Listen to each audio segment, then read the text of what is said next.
கொங்கு மண்டல தங்கங்களே, திருப்பூர் பகுதி மக்களே, உங்கள் அனைவருக்கும் என்னுடைய வணக்கம்.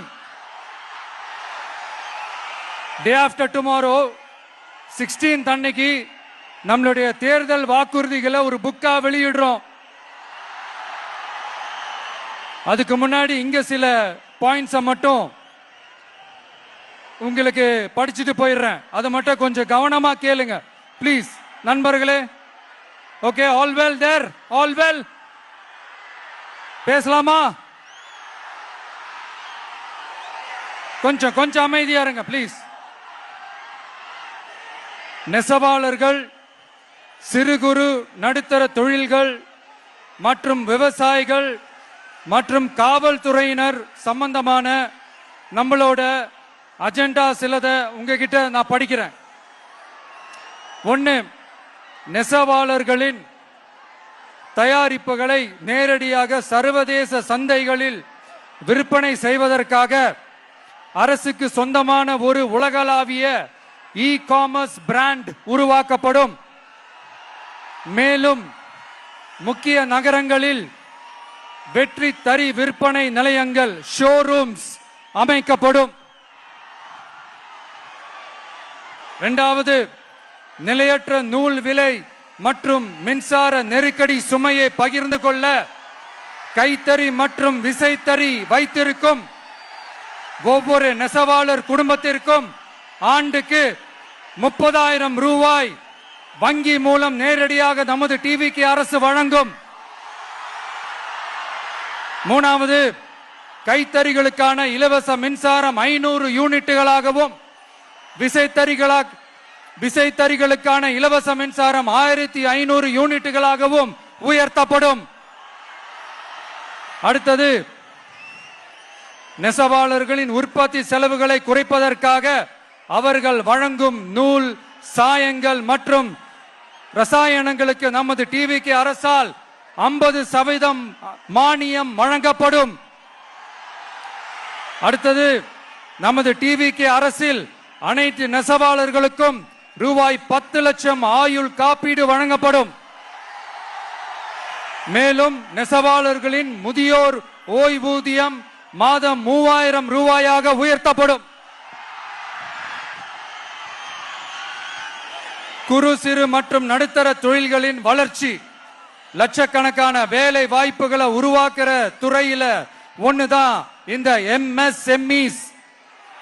இந்தியாவிலேயே அதிகமான MSMEs இருக்கிற மாநிலங்கள்ல நம்ம தமிழ்நாடும் ஒண்ணு.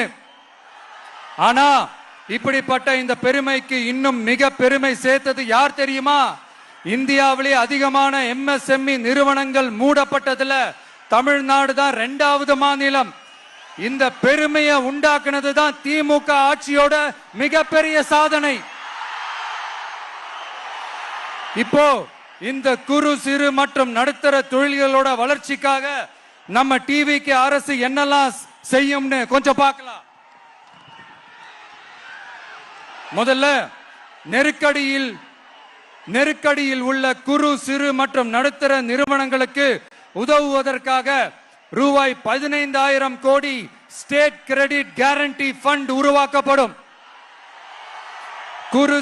இரண்டாவது, குறு சிறு மற்றும் நடுத்தர நிறுவனங்கள் மூடப்படுவதற்கான மிகப்பெரிய காரணங்களில் ஒன்று 400% மேல உயர்ந்துள்ள பீக் ஹவர்ஸ் மின் கட்டணம். இது குறிப்பாக ஜவுளி துறையில் உள்ள குறு சிறு மற்றும் நடுத்தர நிறுவனங்களை பாதித்துள்ளது. டிவிக்கு குறு சிறு மற்றும் நடுத்தர நிறுவனங்களுக்கான MSMEs இந்த பீக் ஹவர்ஸ் மின் கட்டணத்தை நமது டிவிக்கு அரசு நிறுத்தி வைக்கும். அடுத்தது, விரிவான ஆய்வுக்கு பிறகே மின் கட்டணத்தை முறைப்படுத்தும். மேலும் குறு சிறு மற்றும் நடுத்தர நிறுவனங்கள் அடுத்து வரும் 5 ஆண்டுகளுக்கு 100% மின்சார வரி விலக்கை பெறும். அடுத்தது, குறு சிறு மற்றும் நடுத்தர நிறுவனங்கள் உலகளவில் போட்டி போடுவதை உறுதி செய்வதற்காக அவற்றை நவீனமயமாக்க ஒரு யூனிட்டுக்கு ரூபாய் 50 லட்சம் வரை என்ற அளவில் 35% நேரடி மூலதன மானியத்தை நமது டிவிகே அரசு வழங்கும்.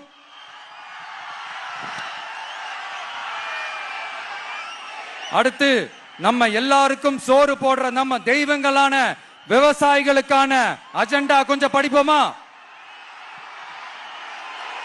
5 ஏக்கருக்கு குறைவான நிலம் உள்ள விவசாயிகளுக்கு வேளாண் கூட்டுறவு சங்கங்களில் வாங்கிய பயிர்க்கடன் முழுமையாக தள்ளுபடி செய்யப்படும்.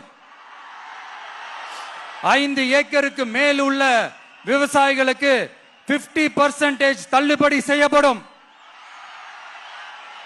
அடுத்தது குறைந்தபட்ச ஆதரவு விலைக்கு எம்எஸ்பி சட்டப்பூர்வ உத்தரவாதம் வழங்கப்படும். நெல்லுக்கு ஒரு குவிண்டாலுக்கு 3500 ரூபாயும் கரும்புக்கு டன் ஒன்றுக்கு 4500 ரூபாயும் வழங்கப்படும்.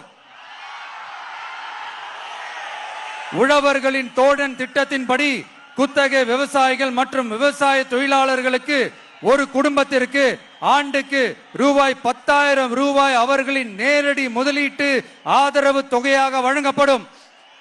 100% பயிர் காப்பீட்டு திட்டத்தின்படி பயிர் பாதுகாப்பு உறுதி செய்யப்படும்.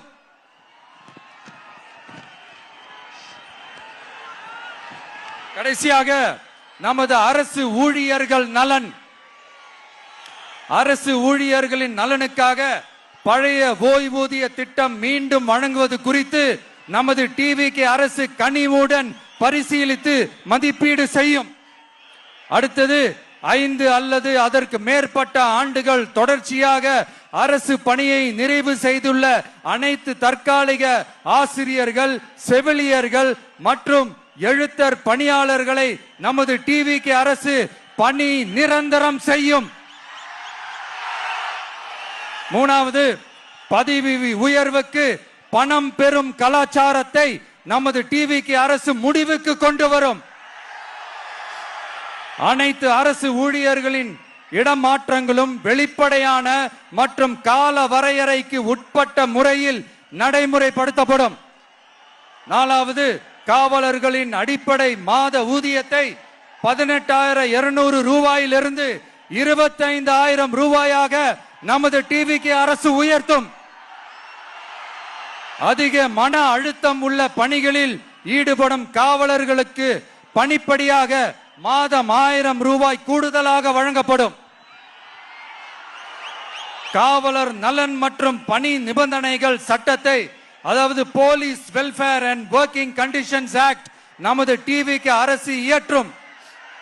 அச்சட்டத்தின்படி காவலர்களின் பணி நேரங்கள் முறைப்படுத்தப்படும். அதிக பணி சுமை கொண்ட காவலர்களுக்கு வாரத்திற்கு ஒரு சுழற்சி முறை விடுமுறையை உறுதி செய்யப்படும். சலவை படியை, அதாவது வாஷிங் அலவன்ஸ் 500 ரூபாயிலிருந்து 1000 ரூபாயாக உயர்த்தப்படும். மேலும் மதுரை, கோயம்புத்தூர், திருச்சி, திருநெல்வேலி, சேலம் மற்றும் வேலூர் ஆகிய இடங்களில் காவலர் நல மருத்துவமனைகள் நமது டிவிகே அரசு நிறுவும். கடைசியாக பெண் காவல்துறை அதிகாரிகள் பாதுகாப்பு நெறிமுறை அல்லது பாதுகாப்பு பணிகளுக்கு பணியமர்த்தப்பட மாட்டார்கள்.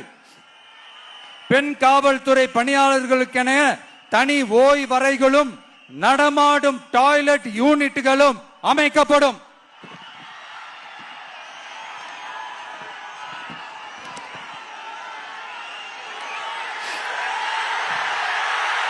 நீங்க எல்லாரும் இந்த விஜய 100% நம்பலாம்.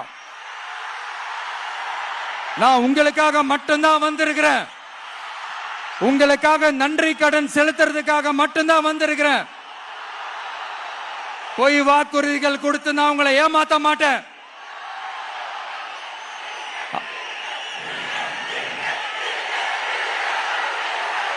அதனால உங்க அண்ணனுக்கு, உங்க தம்பிக்கு, உங்க மகனுக்கு, உங்க பிள்ளைக்கு